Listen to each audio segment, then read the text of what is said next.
마태복음 27장에 기록된 이 말씀을 통해서 하나님께서 주시는 은혜를 우리가 함께 나누기를 원합니다. 여러분이 마태복음 27장 말씀에는 예수님의 공적인 사역의 가장 핵심이 되는 십자가 사역에 대해서 기록을 하고 있습니다. 예수님께서 예정대로 이 땅에 오셔서 하나님의 나라를 가르치고 보여주시고 맛보게 하셨습니다. 그리고 그 하나님의 나라 백성들을 구원하시기 위해 이 죄의 문제를 해결하기 위한 저주를 담당하는 이 속죄 사역을 감당하시게 됩니다. 이것은 하나님께서 창세전에 계획한 것이고 비밀로 감추어 두었던 사실이기 때문에 아무도 알지 못했습니다. 예수님을 따라다녔던 제자들도 몰랐고 당시의 유대 지도자들도 예수님의 십자가가 이런 영적인 의미가 있다는 것을 아무도 몰랐습니다. 나중에 이 바울이 이 모든 계획이 하나님의 뜻대로 이루어진 것이라는 것을 알게 된 것입니다.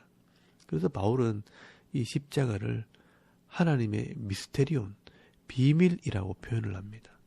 마귀를 속이고 마귀의 권세를 깨뜨리는 하나님의 능력이 바로 이 십자가였다라고 말씀하는 것입니다. 그런데 오늘 본문에는요, 이런 예수님의 이 십자가 사역이 겉으로 드러날 때는 대제사장들과 장로들의 계획을 통해 이루어졌다라고 말씀을 합니다. 여러분 마태복음 27장 1절 말씀에 보시면 새벽에 모든 대제사장과 백성의 장로들이 예수를 죽이려고 함께 의논하고라고 말씀을 합니다. 여기 대제사장들과 장로들이 공회로 모여서 이 예수님을 신성 모독죄로 사형을 언도했습니다. 유대인의 법에 의해서 이 사형을 집행하면 되는데 이 유대인의 법의 이 사형 집행은 투석형입니다. 마당에서 이 증인을 세워놓고 돌로 쳐서 죽이는 것입니다. 그런데 만약 이렇게 예수님을 처형하게 되면 이것을 지켜보는 많은 백성들이 예수님의 편을 들고 소요를 일으키면 이 반란이 일어날 가능성이 있기 때문에 유대 법으로 이 사형을 집행하지 않고 로마의 법으로 이 사형을 집행할 계획을 세운 것입니다. 이 당시에 로마가 이스라엘을 다스리고 있었기 때문에 이 로마 법으로 사형은 나무에 달아서 죽이는 십자가형이었습니다. 이렇게 예수님을 나무에 달아 죽이면 이방인에 의해서 저주스러운 죽음을 당했기 때문에 예수님을 존경할 사람이 없다라고 생각을 한 것입니다. 그래서 이 유대의 지도자들은 그 이른 아침에 예수님을 끌고 예루살렘에 있는 빌라도 총독을 찾아간 것입니다. 이 당시에 예루살렘을 다스리는 왕이 로마에서 파송된 빌라도 총독이었습니다. 원래는 이 헤롯 아켈라오가 분봉 왕이었는데 부정을 행하다가 AD 6년에 경질되고 또 로마 본국에서 이 빌라도를 총독으로 파송을 한 것입니다. 로마에서는 총독이지만 이스라엘 입장에서는 왕과 같은 존재입니다. 이렇게 이스라엘의 종교 지도자들과 또 이 정치 지도자들이 예수님을 끌고 이 빌라도를 찾아가는 동안 한 사건이 벌어지게 됩니다.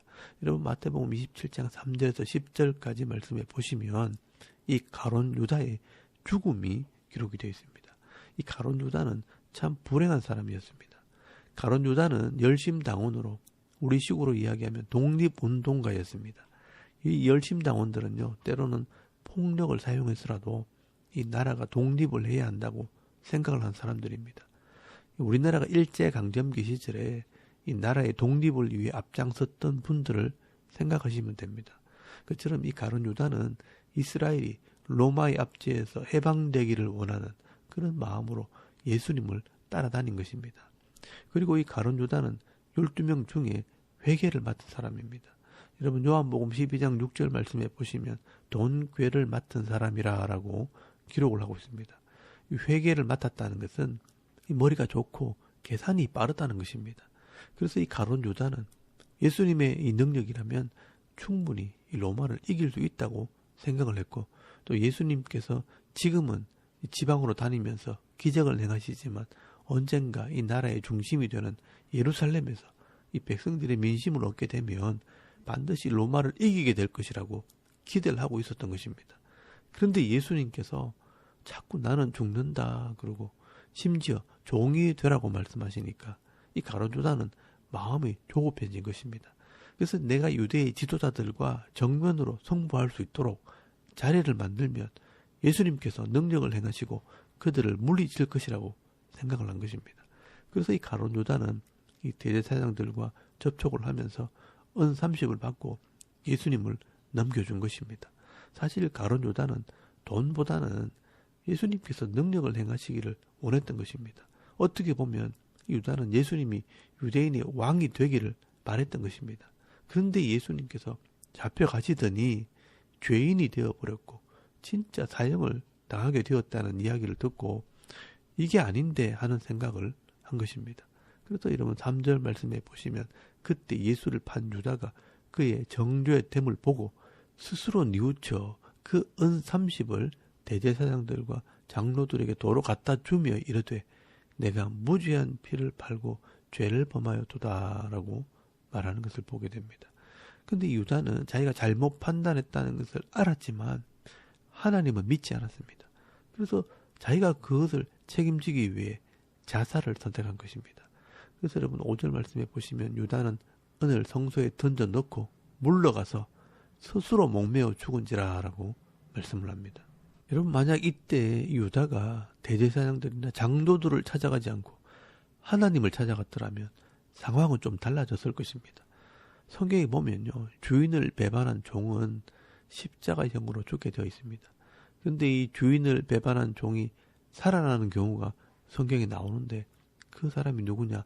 바로 오네시모라는 종입니다. 이 빌레몬서에 보면 이 오네시모가 이 빌레몬의 집에 있는 교회의 이 재산을 훔쳐서 주인을 배반하고 도망을 가버렸습니다. 그런데 이 오네시모가 로마에서 바울을 만나 회개하고 예수를 믿게 된 것입니다. 그래서 이 오네시모가 이 빌레몬을 찾아왔을 때 빌레몬이 용서하고 받아주면서 그들의 형제와 가족이 되었습니다. 이렇게 진정한 회개와 함께 하나님께 이 문제를 상의했더라면 가룟 유다는 회개의 좋은 모델이 되었을 것입니다. 그러나 유다는 대제사장과 장로들을 찾아가 돈을 돌려주었지만 4절 말씀에 보시면 네가 당하라, 네가 해결하라 하는 답을 듣게 됩니다. 그래서 이 학자들 중에는요, 이 가룟 유다의 죄는 예수님을 판 죄보다 하나님의 사랑을 단념한 것이 더 큰 죄라라고 말하는 학자들도 있습니다. 정확한 지적이라고 볼 수 있습니다. 결국 이 유다는 이 12제자 중에 제일 똑똑한 사람 같지만 사실 제일 어리석은 길을 가게 된 사람입니다. 가룟 유다는 인간적인 용심과 이 하나님의 뜻을 기다리지 못하는 이 조급함, 그리고 이 말씀을 깨닫지 못하는 이 미련함이 어우러져서 어리석은 일에 앞장을 서게 된 것입니다. 사실 가룟 유다가 나서지 않아도 대제사장들이나 바리새인들이요 이 일을 했을 겁니다.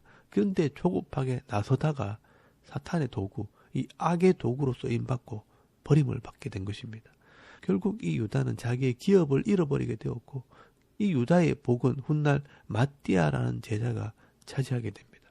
그리고 9절부터 10절까지 말씀해 보시면 이 하나님의 말씀이 이루어졌다라는 기록을 하게 됩니다. 이에 선지자 예레미야를 통하여 하신 말씀이 이루어졌나니 일러서되 그들이 그 가격 매겨진 자 곧 이스라엘 자손 중에서 가격 매긴 자의 가격 곧 은 30을 가지고 토기장의 밭값으로 주었으니 이는 주께서 내게 명하신 바와 같으니라 하였더라라고 말씀을 합니다.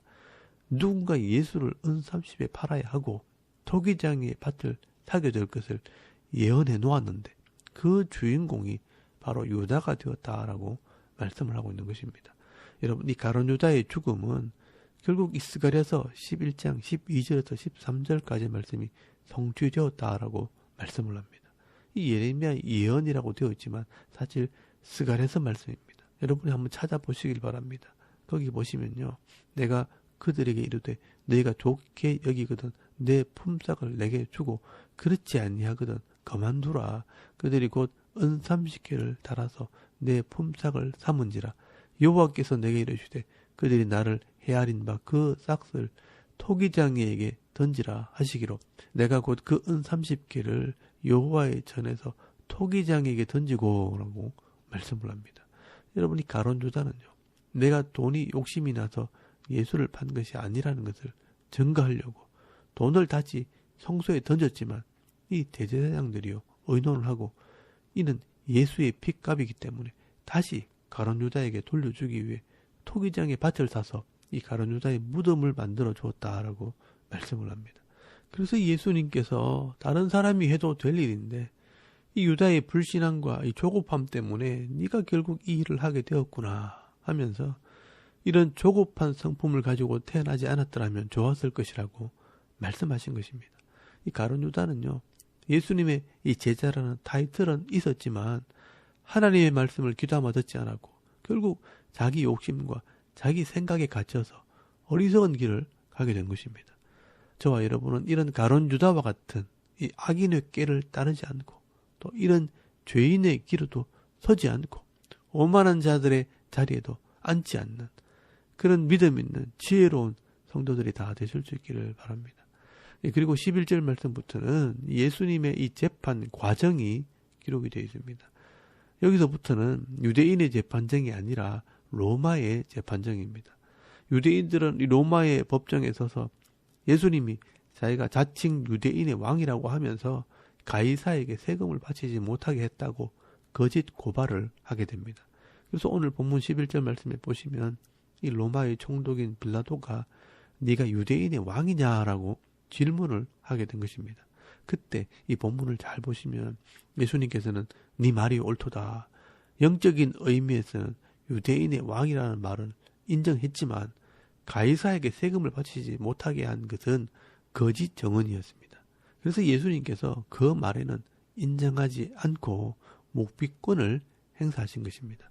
그래서 12절 말씀에 보시면 대제사장과 장로들이 더 많은 거짓 정언으로 고발을 했다라고 말씀을 합니다. 그러나 14절 말씀에 다 거짓 정언이었기 때문에 한마디도 대답하지 아니하시니 예수님께서는 그것을 하나도 인정하지 않았습니다. 이 당시 재판관이었던 이 빌라도가 볼 때 다 거짓 정언들이고 예수님을 죽일 증거가 없었습니다. 증거 불충분이기 때문에 기각을 하려고 예수는 죄가 없다라고 말을 합니다. 그리고 이 빌라도는 예수님을 풀어줄 방법을 생각해내게 됩니다.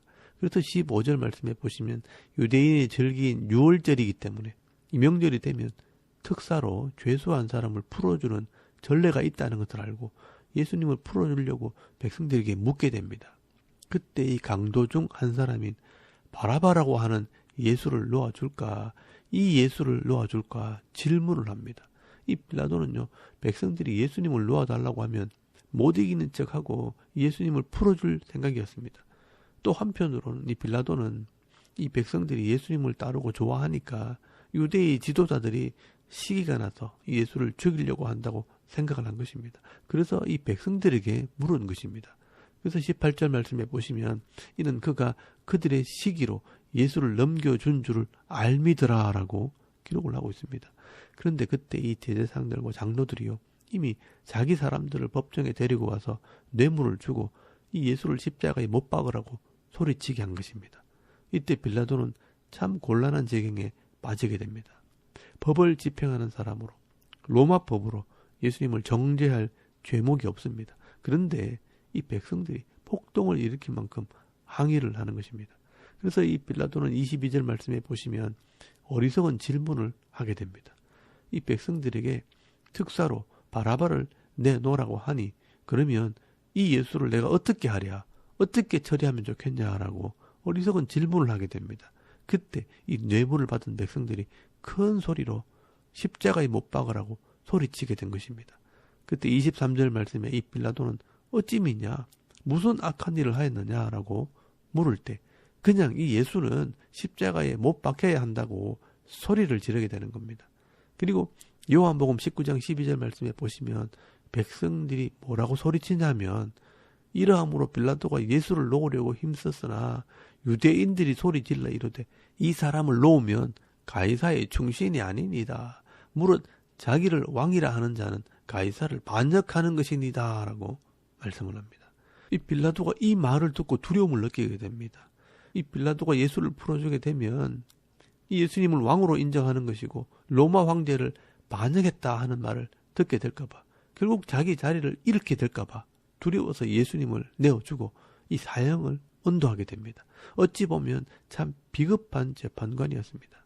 그래서 이 누가복음 22장 23절 말씀에 보시면 그들이 큰 소리로 재촉하여 십자가에 못 박기를 구하니 그들의 소리가 이긴지라라고 말씀을 합니다.